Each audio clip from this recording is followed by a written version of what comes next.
Once again, it's your host, Gabe Morales. Today we have a special guest who has a very interesting story. Mr. Ed Mireles is a former FBI agent, and he also is an author of a book that we'll talk about here in just a minute about a fierce firefight that he was involved in. Sounds like a pretty crazy ordeal he was involved in with some bad guys, and we'll discuss that here shortly.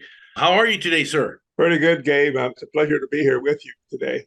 So where were you born and where were you raised? I was born in Alice, Texas, which is near Corpus Christi, and I was raised in that general area. I was born there. I went to elementary school there and junior high and high school, and I was there. Didn't go anywhere until I was 18, and then I got a real nice letter from my uncle. He said, to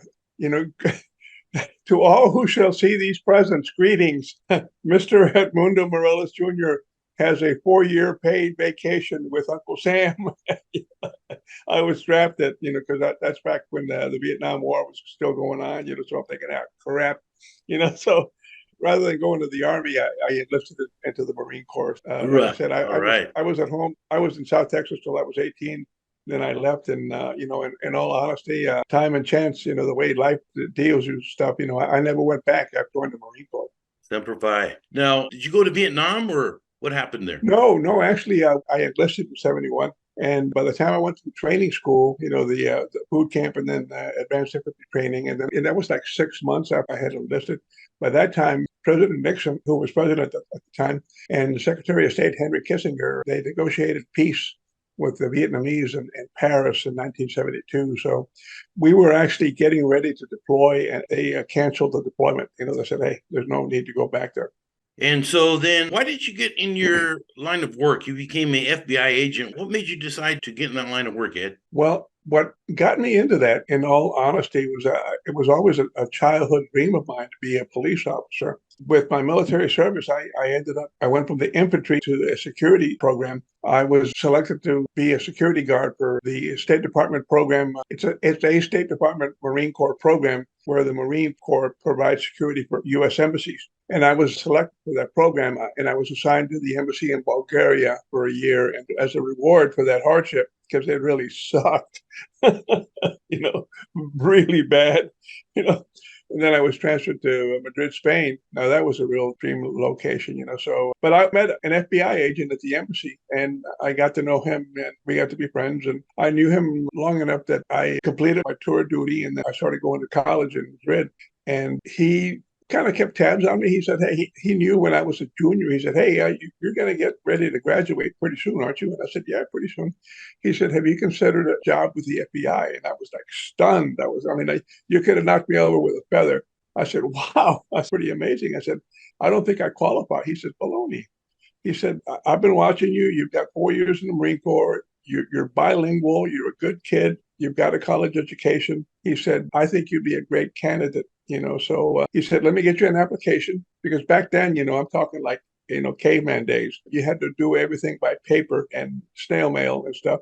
So he communicated with FBI headquarters in Washington from Madrid somehow, either teletype. There's no internet back then. It's called a teletype. And he got me an application, an actual paper copy, and he goes, here, hands it to me, and he goes, here, make several copies of this application and then start rough drafting your answers. And when you get your answers where you want them, then prepare one final copy. And he said, mail it in, FBI headquarters in Washington, and use me as a reference. I want to be your reference. So I'm thinking, wow, that's great. And, one thing leads to another. It took 18 months for that process to play out. And in September of 1979, I was attending a New Ages training class at Quantico, Virginia. All right. And the rest is history. What were some of the assignments that you had in the FBI? Well, right out of Quantico, after 16 weeks I graduated, I was assigned to the Washington field office, which was right next to Quantico. And I was assigned to a bank robbery, interstate transportation and stolen property squad. We just called it the bank robbery squad because that's pretty cool. Mm-hmm. So I was there for a couple of years. Then I took an undercover assignment to Miami. And then I did that for about 18 months. And then I was transferred back to Washington, D.C. for a year and a half. And then I was transferred back to Miami in 1985. 1985. That, if I recall right, that was in the middle of the cocaine cowboy wars. Oh my God. Yeah. That's what was Miami like back then? Oh, you know what? God, man, I wish I could go back, and be in Miami. It was great. I mean, it was everything Washington D.C. is, stuffy shirts, ties, jackets, coat and ties. Miami was the complete opposite. Miami was polo shirts, guayabera shirts, chinos or dockers, deck shoes or walking shoes. And I mean, it was just way different. In Washington, everything is very formal. In Miami, man, it's like if you wore a tie, people looked at you like, hey, what's wrong with you, pal? Plus, the weather down there. I mean, if you've never been down there, it is hot and humid. It's really tough to wear a coat and tie down there. You start sweating like this, like a pig. Yeah, I bet. So it So was what great. was it? So Ed, was it really like the Wild Wild West back then? It really was. It really was. I mean, it was. I mean, it's hard to describe. I mean, if you were a cop or a federal agent, it was heaven. What's the old saying? Even a blind squirrel can find a nut, an acorn now and then. So I mean, even a bad cop down there can make a case. I mean, there's just so much crime down there. It's like crime's just slapping you in the head. Mhm. It was great. Bank robberies, carjackings, home invasions, drug deals, murders, kidnappings. I mean, fraud. I mean, the fraud down there was just amazing. I mean, it was great. It was absolutely, I mean, and I don't want to minimize, the violence and the crime, but, it was what it was, I mean, it was a great place to work. Never a slow day, it sounds like. Oh, heck, no, no way. We used to have, when I went down there, I was assigned to a bank robbery squad. We had a bank robbery every day, or either a bank robbery or an armored truck robbery. The old Wells Fargo red trucks. Driving up. Somebody would always hijack them or shoot it out with the guards. Sometimes we had 2 and 3 bank robberies a day. That was just the federal violations. The local police, the Miami police, and the Metro-Dade County police. We're not even counting the 7-Eleven robberies. The gas station robberies, the Circle K robberies. I mean, robberies everywhere, carjackings. It was just, I mean, just a crazy, crazy time, It and sounds like it. and I don't want to make it sound like it's like, like it was Lebanon or Baghdad, but there were a lot of places, normal people could go, normal shops, grocery stores, malls, and so on and so forth. But if you were on the seedier side of life, like a drug dealer or a fence, meaning stolen property and stuff, like that, or involved in extortions or anything else like that, run the risk of getting in trouble, or dead, one of the two. Let me tell you a quick sidebar. When I went down there, I was appalled when you looked at the news. I was in Washington. Congress passes a new bill. It'll be vetoed by the president or something like that. You get to Miami, the opening story in Miami: 4 people found dead in the trunk of a car. It's like, what? The next day, 7 people found and gagged in an apartment building. No one knows how long they've been there. It's like, what in the hell? 6 people found in a warehouse. You know, it's like, holy shit. It's like you can get paranoid. Living down there. It's like it was just amazing, an amazing place. Yeah, it sounds like it. So you were involved in a shootout in 1986, if I recall correctly. Can you tell us a little bit about what led up to that? The shootout happened April 11, 1986. Just mentioned, the bank robberies and the armored truck robberies. We had a gang of armored truck robbers, bank robbers. They started operating in October of 1985, and right away we knew that was a different gang, because I hate to sound, presumptuous, but, there's a term called modus operandi, MO. We had 2 separate gangs working in Miami at the time. We had one gang we called the Cuban gang, and we had a second gang called the Black gang. We've been following them, these guys, trying to catch them and playing cat and mouse with them for months. So we knew there were 2 active gangs, and then that's not to say that there weren't independent players down there, and then to say, hey, I'm going to go try to rob a bank or try to rob an armored truck, So, we could tell, though, again, the MO. But the MO was the Cubans and the Black gang, okay? All of a sudden, boom, out of nowhere, we got a new gang. And we could tell right away that they were not the 2 known gangs that we were working on, because their first robbery, they failed. They tried to rob an armored truck at a restaurant, and they only got away with a little money bag that the courier, he walked into the restaurant, walked out with a little, the typical bank money bag. It's about the size of an envelope. And I think that bag only had like $8,000 in it, and then they tried to force the guard to open the armored truck, and they wouldn't. So they fired an assault rifle at the armored truck. And it's like, hey, dudes, they call it an armored truck for a reason, you know. So that assault rifle didn't do anything to that truck, you know. So then they hit the guard on the head. They jumped in their car, their getaway car, and they sped away. But here's the kicker: even by Miami standards, you know, when they're getting away, one of the two, probably the passenger, pulled a pin on two smoke grenades and threw them out the back. And they threw smoke grenades. You know, you're a former Marine. Smoke grenades on a speeding vehicle. A smoke grenade isn't going to do much except maybe pinpoint the spot where you popped the grenades. You know, so. But I mean, it was just strange. You know, two smoke grenades and they're shooting at an armored truck. I mean, the other two gangs didn't do that. They try not to shoot place up. You know, so we knew we had some new players in town. You know, and then a week later, another attempt. They failed. They shot up a parking lot. 30 shots were fired. And then the next day, they tried to rob a third armored truck, and there was the guard saw them, and he opened fire on them. You know, so that 3 attempts, 3 shootouts. I mean, it's like holy cow, you know. So these guys had a propensity for violence. You know, they were quick on the trigger, and then they went on from there. We have 3 additional robberies that we forensically linked back to them through shell casings. We think there were an additional 10 or 12 robberies, but again, that's the MO. The evidence can only link them to 6. So the other 3 robberies that we can link to, they were pretty violent. They shot 2 security guards and killed them. They started getting better and better. They started getting away with $50,000 at a pop, you know. So that made it lucrative for them. You know, that's what enticed them to keep robbing, you know. So anyway, jumping ahead, we figured out what their getaway car was. And strictly on a hunch, my supervisor, Gordon McNeil, said, hey, you know, the last time these guys hit was 3 weeks ago. And the last time they hit, they only got about $8,000. Tomorrow is Payday Friday. And you and I both know what Payday Friday is. Some of these younger listeners may not know what that is, but Friday used to be the day when banks used to load up on cash because people took their little paper checks, that they got from work, and they used to go to a bank and cash it, so they had to have extra cash. So we said, hey, tomorrow's Payday Friday. The last time they hit was 3 weeks ago, and the last time they hit, they only got $8,000. So the supervisor said, I think they're due. I think they're getting ready to do it tomorrow. So as luck would have it, his reckoning was 100% correct, because we ran into these robbers the next day. We had set up a surveillance, and there were 2 robbers and 14 agents involved in a surveillance.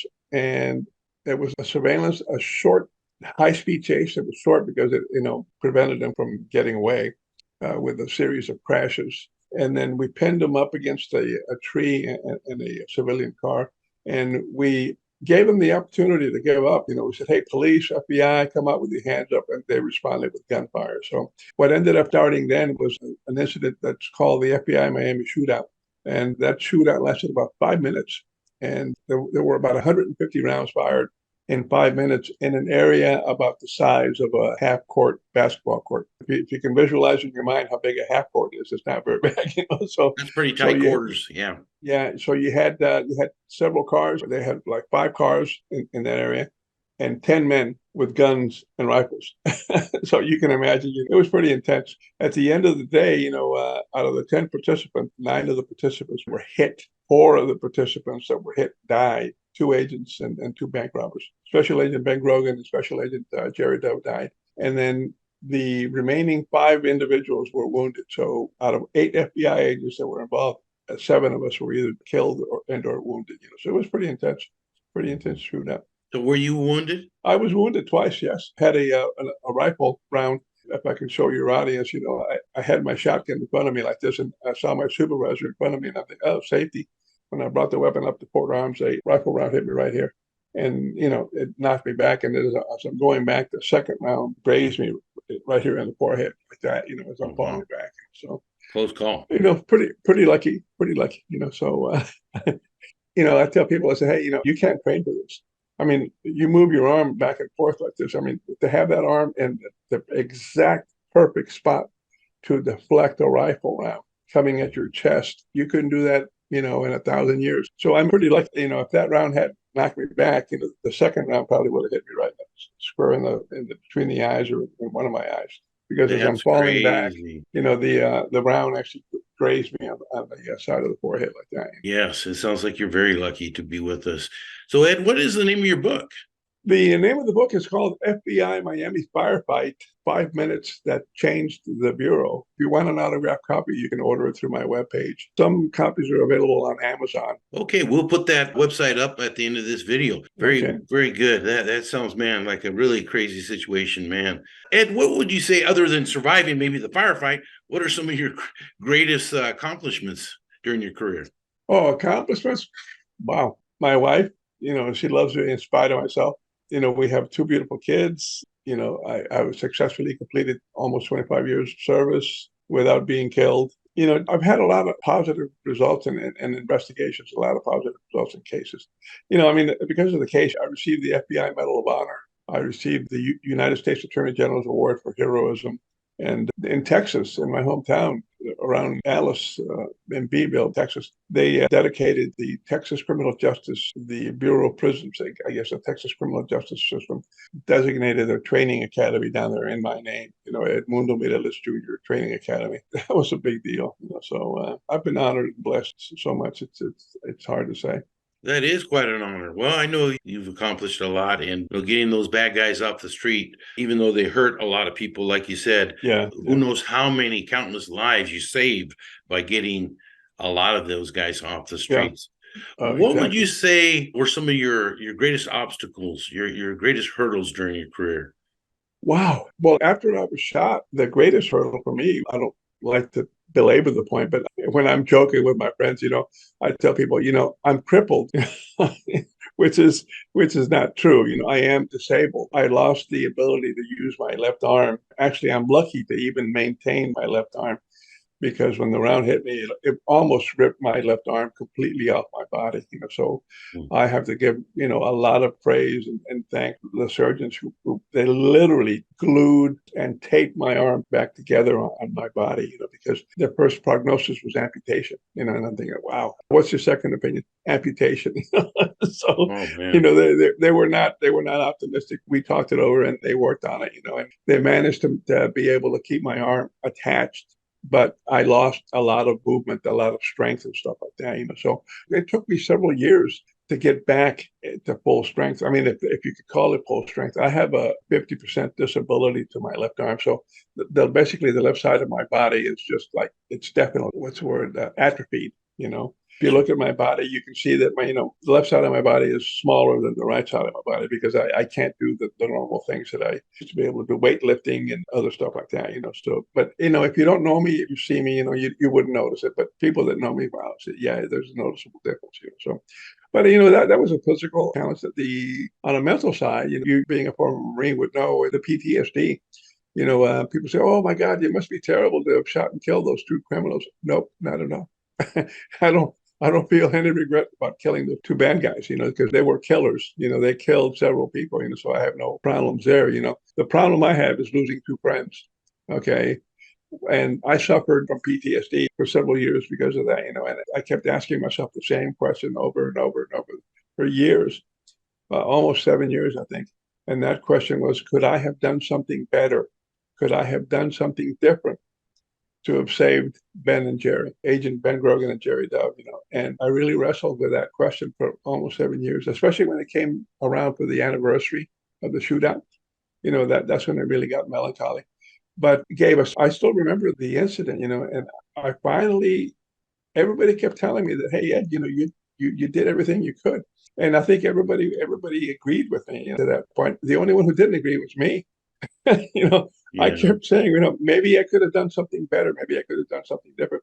And it wasn't until the 7th year anniversary that I finally got an answer, and I answered my own question, and I said, hey, you know what, Ed? I think I did do everything humanly possible to have tried to save Ben and Jerry. And I think Ben and Jerry would concur, would agree with my assessment. And you know what happened, Gabe? It was just like my PTSD just disappeared. The only one who wouldn't accept, the fact was me. And then when I finally answered my own question and accepted my own answer, that's when the PTSD disappeared, and I haven't suffered from it, since. So, Very, so very good. there were some physical and psychological, challenges. So, Very good. Well, on this show here, we have talked a lot in the past about officer wellness, taking care of the mind, body, and spirit. Those Yeah. three things really have to be taken care of, or the job can literally kill you. So Oh, yeah. thank you for sharing that with us. Is there anything else you'd like to say today? Well, I would just like to tell people, say, hey, yeah, it's a different world now. I see too many people that shrug their shoulders and turn away and walk away. It's like, hey, no, we have to be good stewards of the country. We have to be good citizens. Okay, we need to take responsibility, at least for our actions and the actions of our family. And we need to get more involved. As good citizens, we need to stay involved in what's going on in society, in our community, in our schools. So if you turn your back on it, or if you hope someone else will take care of it, I mean, look where we are now. I mean, that's what happened. I think good people, they assumed the train was being driven down the tracks in a proper manner. And then come to find out, it's like, holy cow, you know, there's a lot of shenanigans going on behind the scenes. And I think we're in a predicament today because we were not negligent, but we assumed that people would do the right thing. But now we know that, hey, you have to keep, what did President Reagan say? Trust, but verify. Okay, we need to trust, but we need to keep verifying that our public officials, our city council members, our school boards are doing the right thing. And if they're not, you need to vote them out. You need to throw them out.